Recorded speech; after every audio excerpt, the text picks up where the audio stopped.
everyone, welcome to another Anime Kingdom review. See by the title below, yes, this is on episode 12 of Boku no Hero Academia Season 3.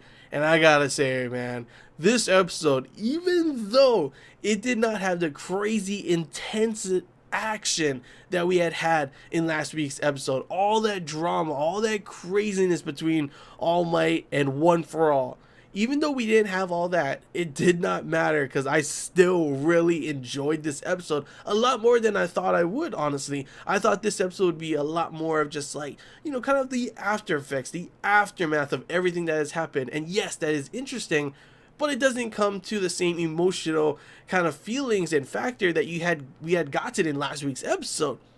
Boy, was I wrong, because this episode, I absolutely loved it. The soundtrack, once again, complimenting those scenes. The scene with All Might and Izuku on the beach, just literally, I started tearing up a little. It was pretty, it hit me straight in the feels, honestly. I'm not going to lie. And I was just like, damn, All Might, Izuku may not, have, I don't know, really know where or what happened to his father and everything.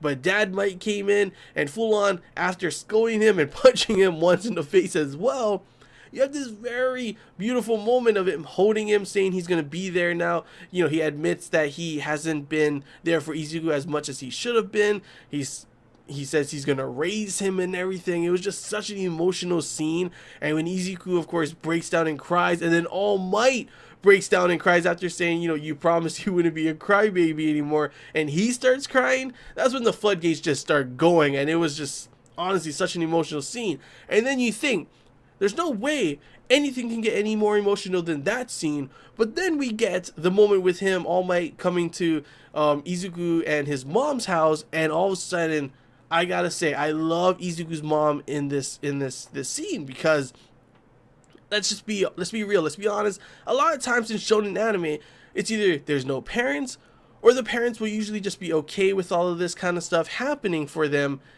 But instead, we have Izuku's mom over here, just, it's so real, because this is how a mother really would be. And she's just full on saying she doesn't want this to happen to Izuku ever since, he joined UA. And it makes sense why she'd be so worried. And we've seen the worriness kind of accumulate more and more and more until obviously the tipping point, which is in this episode, where she can't take it anymore. She doesn't want this to happen to UA, to him, if he continues to go to UA. And she's willing to be the monster that stops him from having his dream, because she doesn't want to lose him. She doesn't want him to hurt himself and everything.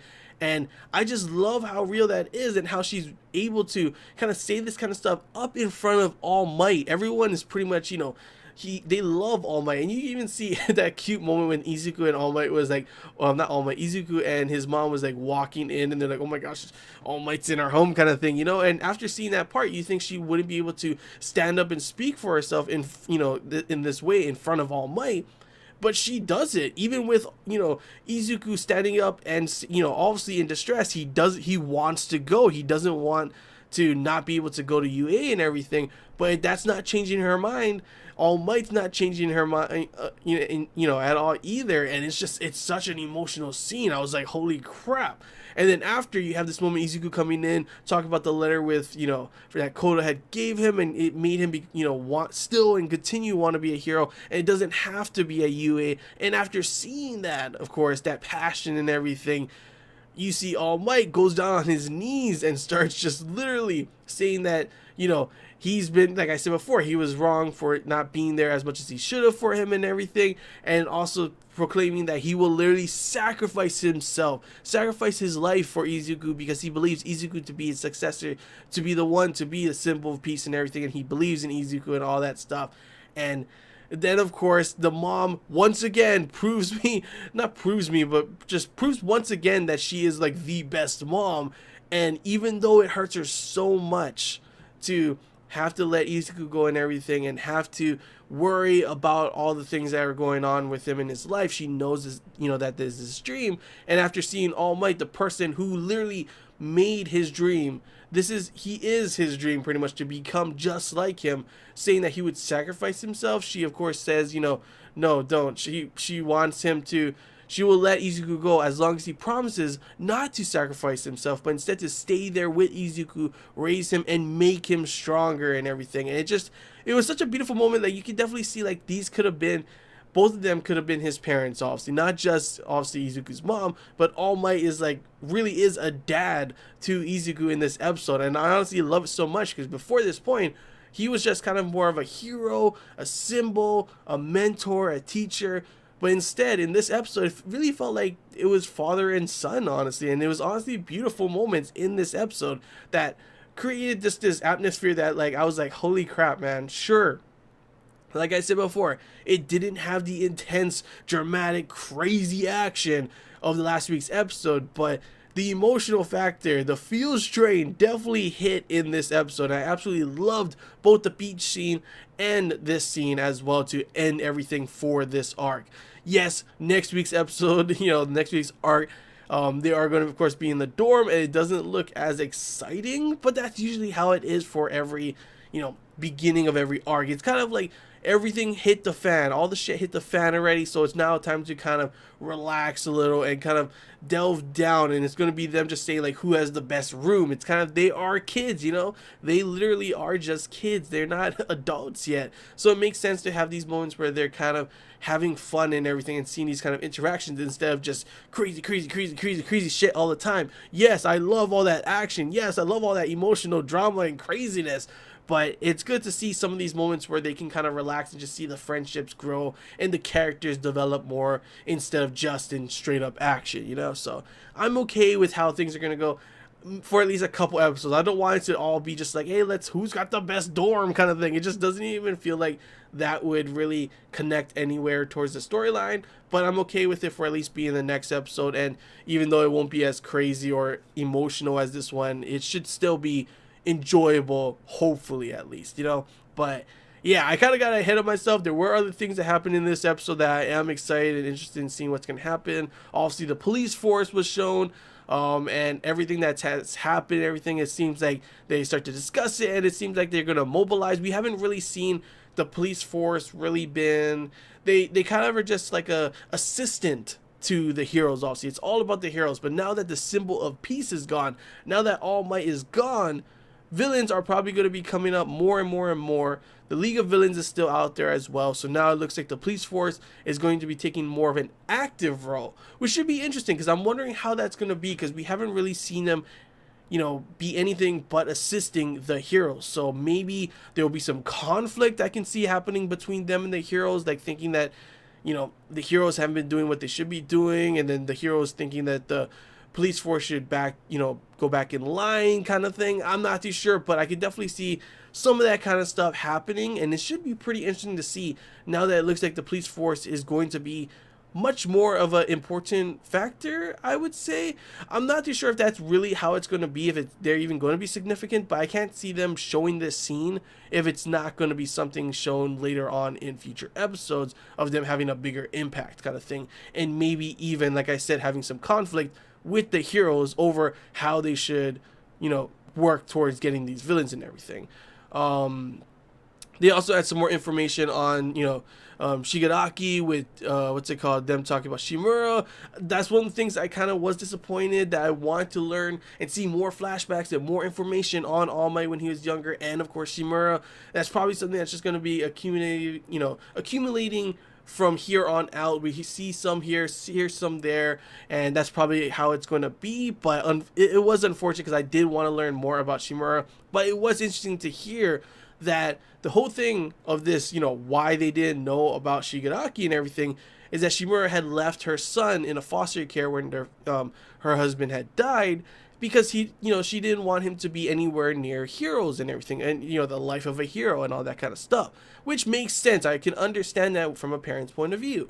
And then obviously the big thing that I thought for this part was that Shigaraki honestly kind of reminds me of how Kota was and everything, and how he probably hated heroes and everything because of how everything had happened and how he was left in a foster kind of thing. I'm not too sure what happened to his parents. Obviously Shimura had a son. He obviously met someone. We don't know if they had died from heroes as well, not heroes but villains as well, but obviously Shigaraki was left alone until One For All had found him. So it's interesting to see the kind of dynamic that, if obviously Kota could have became like Shigaraki if he had never met Izuku and instead had met someone like One For All. So it's pretty cool to see that kind of contrast, to see that that may have been how Shigaraki was before when he was younger, and because of One For All, obviously now he's a crazy lunatic villain that wants nothing more than destroying all the heroes and destroying All Might, obviously, you know.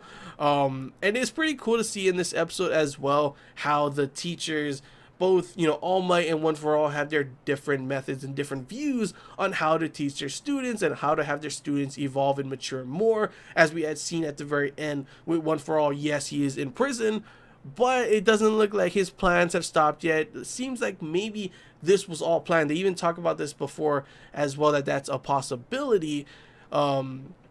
When All Might and Gran Torino are talking, that this could all have been One For All's plan and everything, and I'm not too sure if that really is how it is, but it really could be that now he is Shigaraki is separated from him.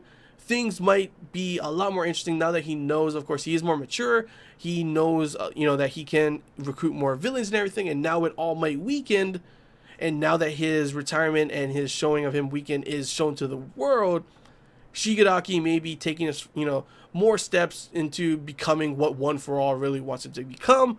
And then, of course, you see on the other side with All Might and Izuku, and it's the same way with that as well. So it's interesting to see the different contrast of both their teachers and, of course, the students. And I cannot wait to see the just like after effects of how their teaching does affect them in the future, and how these battles in action and everything, the story goes for their development later on as well. Because it's interesting to see the different ways of how Shigaraki and, you know, Izuku are also in comparison as well. But yeah, that's all I really gotta say about this episode. I mean, like, there were, sorry, not all. There was a couple other things, the whole thing with the UA dorms and everything, but it was interesting to see the parents. I kind of wish they showed more parents. I'm not gonna lie, I kind of wish they showed more reaction. We got to see Jito's parents, which were pretty funny and cute.